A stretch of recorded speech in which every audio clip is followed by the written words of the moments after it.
장르는 단 하나. 장르가 머니. 해피 추석.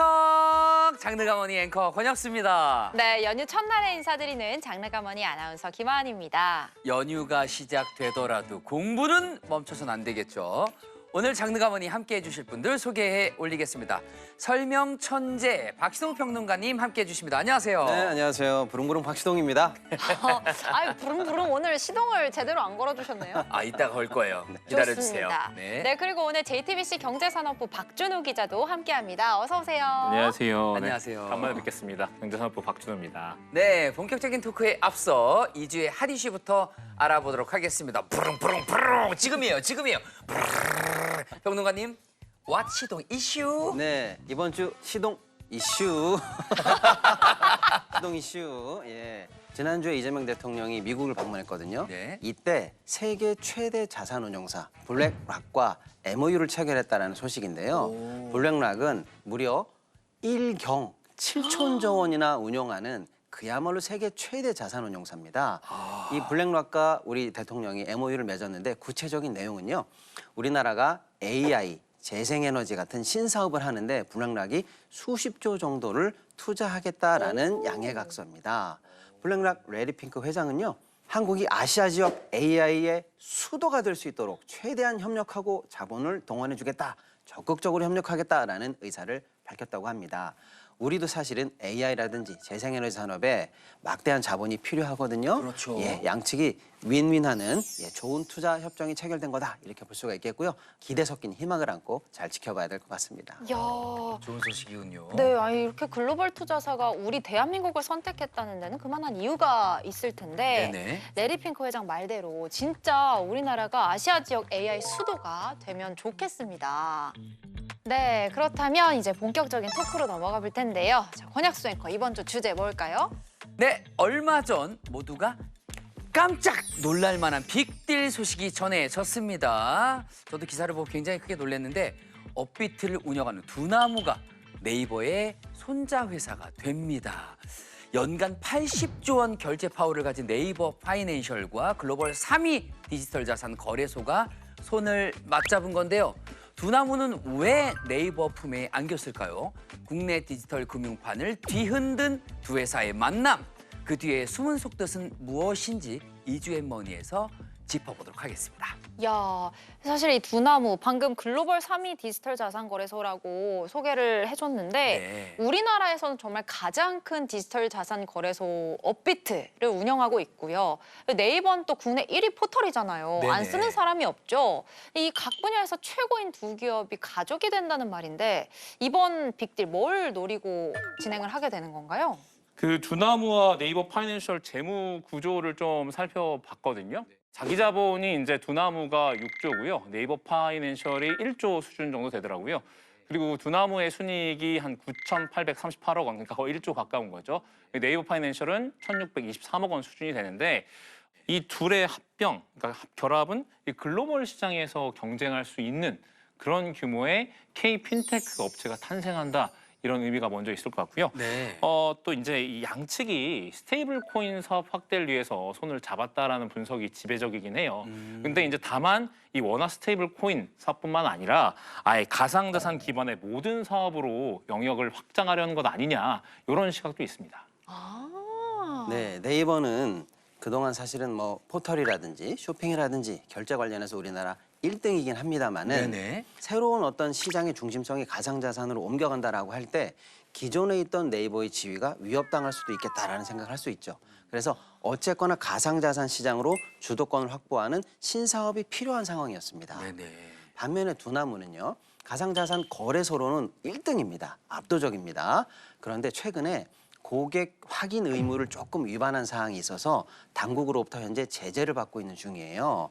그래서 신사업 확장에 기존 제재 같은 게 조금 걸림돌이 돼서 자체적으로는 코인 거래소를 제외한 다른 산업으로의 확장에 조금 한계를 느끼고 있는 상황입니다. 이 양측이 네이버 입장에서는 자산 시장으로의 진출, 두나무 입장에서는 거래소라는 한계를 넘어서는 신사업으로의 확장. 이 두 니즈가 맞아떨어진 것이 아닌가 이렇게 볼 수가 있고요. 만약에 양사가 합쳐진다라고 하면은요. 기존의 네이버가 갖고 있던 여러 가지 서비스에 가상자산 서비스가 얹어지면은 소위 말하는 슈퍼 앱이 탄생하는 거 아니냐라고 업계는 전망하고 있어요. 그럼 그 슈퍼 앱에 대해서는 네이버도 두나무도 각각 그 이익을 향유하게 된다면 이거는 서로 윈윈하는 프로젝트가 아닌가 이렇게 생각할 수가 있겠습니다. 근데 이 두나무가 아직 비상장이잖아요. 네. 이 나스닥 상장을 검토하고 있는 상태가 맞나요? 맞습니다. 지속적으로 나스닥 상장을 노리고 있었는데요. 네. 사실은 이제 나스닥이라는 이제 세계적으로 큰 시장에 상장하려다 보면 아직은 사이즈가 좀 작은 거 아니냐. 그리고 앞으로도 계속 사업의 연속성, 확장성이 담보될 수 있느냐에 대해서 사실은 나스닥 심사를 현재 기준으로 통과하기는 만만치 않다라는 게 분석이었어요. 상장은 반드시 필요한데 자체적으로는 한계가 있다? 그러면 든든한 우군이 필요하다 이렇게 생각했을 가능성이 있습니다. 그래서 네이버 파이낸셜과의 어떤 식으로든 합병을 통해서 이제 사이즈도 키우고 단순히 코인 거래뿐만 아니라 이제 다양한 신사업도 하는 회사다. 우린 영속적으로 사업이 잘 되는 회사다라는 걸 입증함으로써 나스닥 상장에 새로운 돌파구를 마련하려고 한다라는 게 복선이 아닐까 이렇게 업계는 분석하고 있습니다. 반면에 네이버 파이낸셜도 사실은 상장을 노리고 있었습니다만은 네. 우리나라에서 가장 문제되는 게 중복 상장, 쪼개기 상장이에요. 네. 기존에 투자했던 모 회사 주주들의 가치를 희석시킨다는 게 가장 큰 문제로 지적돼 왔거든요. 그럴 수가 있겠군요. 예. 직접적으로 그쪽에 투자를 하게 맞습니다. 되니까요. 그래서 지금은 네이버 하나만 상장되어 있는데 갑자기 네이버 파이낸셜을 떼서 상장하게 되면 기존 네이버 주주들 입장에서는 황당하죠.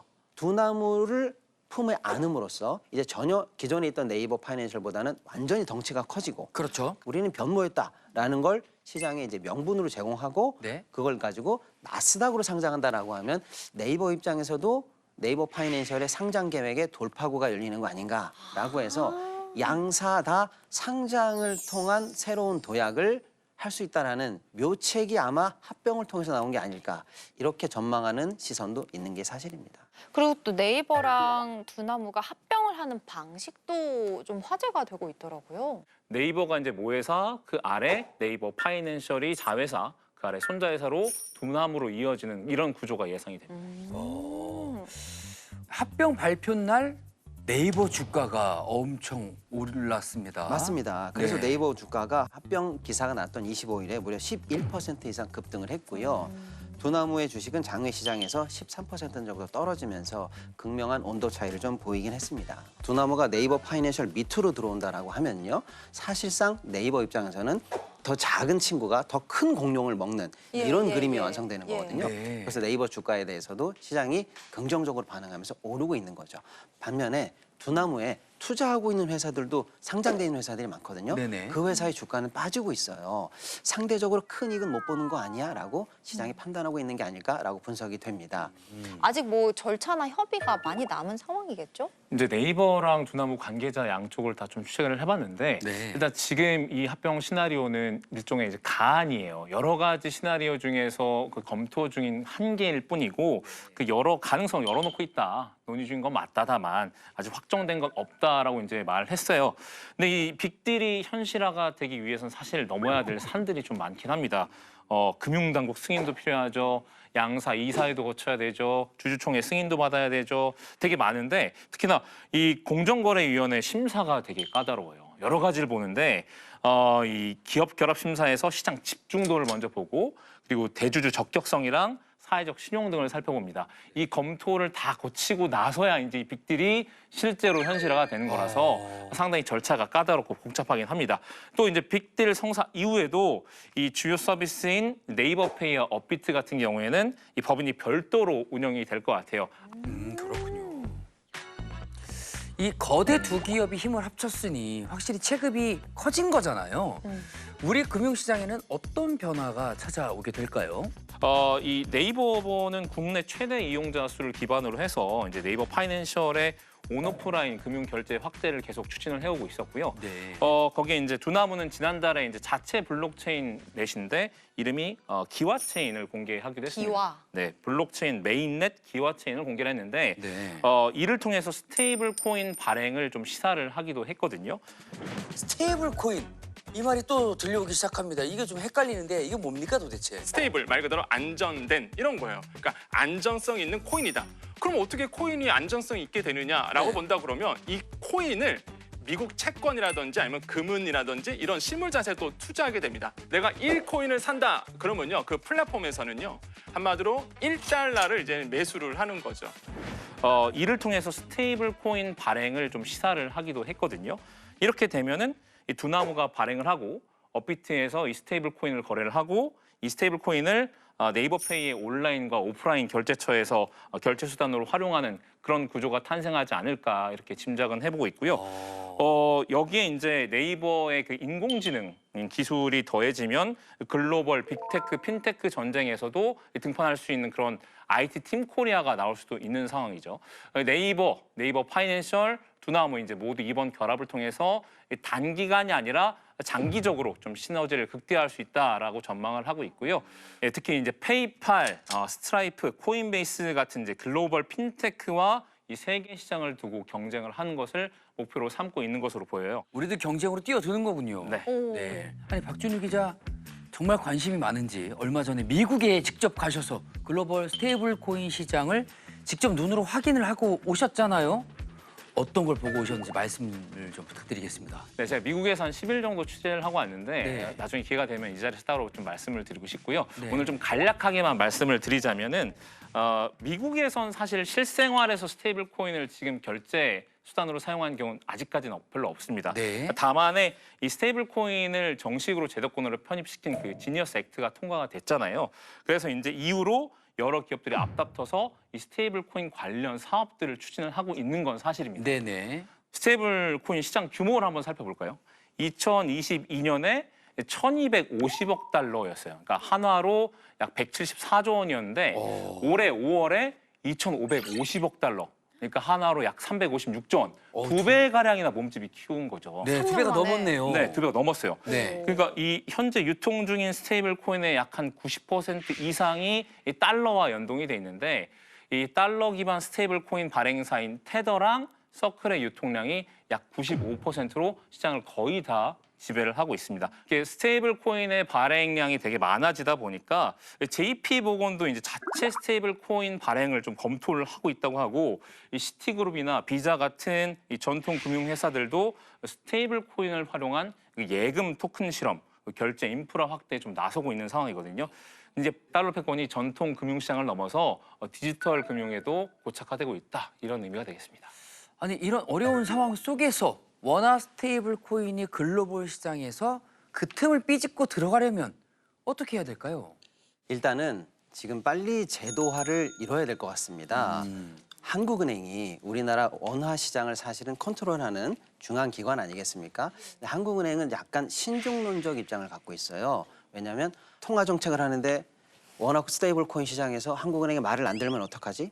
또는 원화 스테이블 코인 시장 때문에 환율 방어에 말을 듣지 않는 새로운 영역이 생기면 어떡하지? 이런 모든 안전판을 다 갖춘 다음에 천천히 원화 스테이블 코인 시장을 열어야겠어라고 하는 신중론이거든요. 근데 아까 우리 기자님 말씀처럼 이미 전 세계 스테이블 코인 시장이 나날이 현재 발전하고 있고 그 양을 키워가고 있습니다. 제가 볼 때는 속도전이 신중론보단 지금 더 필요하지 않을까라는 생각입니다. 그래서 일단은 제도적으로 빨리 법안을 완성하고 우리도 빨리 원화 스테이블 코인을 만들게 해야 된다. 그 다음에 천천히 예를 들어서 문제점을 개선해도 늦지 않는다 이런 생각이 들고요. 자칫하면 스테이블 코인 시장의 주도권을 영영 잃는 골든타임을 놓칠 수가 있다. 지금 오히려 빨리 더 코인 시장에 우리가 진입하는 게 더 중요하다라는 생각을 하고 있습니다. 근데 만약에 원화 스테이블 코인이 이렇게 생기게 되면 미국이 견제를 하진 않을까요? 미국에서는 원화 스테이블을 어떻게 바라보고 있는지 궁금합니다. 네, 최근에 월드 리버티 파이낸셜의 공동 설립자검 최고 운영자가 우리나라에 방한했었거든요. 네. 네. 우리는 한국 원화 스테이블 코인과 협력할 거야라는 오. 의사를 밝히기도 했고요. 네. 원화 기반형 한국 스테이블 코인이 앞으로 여러 개가 나올 수 있는 시장이 될 거야, 한국은. 이렇게 얘기하면서 한국은 매우 흥미로운 시장이다. 인구의 25%가 암호화폐를 거래하고 있고 또 전 세계 어떤 시장보다도 높은 침투율과 사용률을 가지고 있다라고 하면서 오. 한국 시장에 대해서 굉장히 흥미로운 분석을 하고 있어요. 네. 미국이 원화 스테이블 코인 시장의 성장에 대해서 견제한다라기보다는 오히려 새롭게 시장을 더 풍성하게 만들 수 있다라고 하는 긍정적인 시선이 아직은 좀 더 많은 것 같아요. 왜냐하면 어차피 달러 스테이블 코인 시장으로 가기 위해서도 각국에서 스테이블 코인 시장이 많이 활성화되는 게 더 좋다라는 입장입니다. 왜냐하면 그래야 각국의 스테이블 코인과 달러 스테이블 코인으로의 연동을 통해서 시장이 오히려 더 커질 수 있다는 분석이 현재는 더 지배적이에요. 네. 우리 시장에 대한 긍정적인 시선을 통해서 한국 시장도 빨리 커나가기를 바라는 그런 입장이 좀 더 많다 이렇게 볼 수가 있겠습니다. 오히려 우리가 준비된 것보다는 관심도가 굉장히 높긴 하네요. 네, 빨리 준비해야 될 것 같습니다. 이야.